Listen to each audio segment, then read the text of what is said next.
இது எவ்வளவு பெரிய கொடுமை பாத்தீங்களா?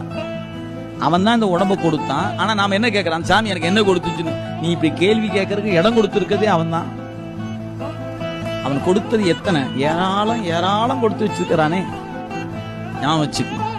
என்னைக்கு உங்க அறிவு வெளிப்பட்டு, உங்க இச்சை வெளிப்பட்டு, உங்க ஞானம் வெளிப்பட்டு நின்று இது எல்லாம் இறைவன் தந்தது, இது எல்லாம் இறைவன் தந்தது என்று சரணாகதி அடைகிறீர்களோ அன்னைக்கு வரைக்கும் செத்து செத்து பிறக்கும்.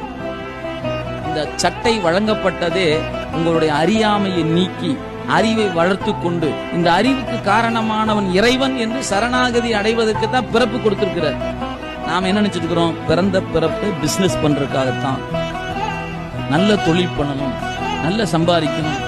அப்படினாலதான் இன்னும் அல்லல் பட்டு கொண்டே இருக்கும். நீங்க எப்ப நான்கிற நினைப்ப கலட்டி போடுறீங்களோ அன்னைக்கு நீங்க இறைவன் திருவடிக்கு உரியவராக ஆகிவிடுவீர்கள். வாய்க்கணும். அதுக்கு தான் இங்க வந்திருக்கு. அந்த அழுக்கு போகிறதுக்கு தான் இந்த பிறவி இறைவன் கொடுத்திருக்கிறான். இது அறிவுக்குள்ள இருக்கிற அழுக்கு. அந்த அறியாமையாகி அழுக்க நீக்கத்தான் இந்த பிறவியை கொடுத்திருக்கிறான் இறைவன்.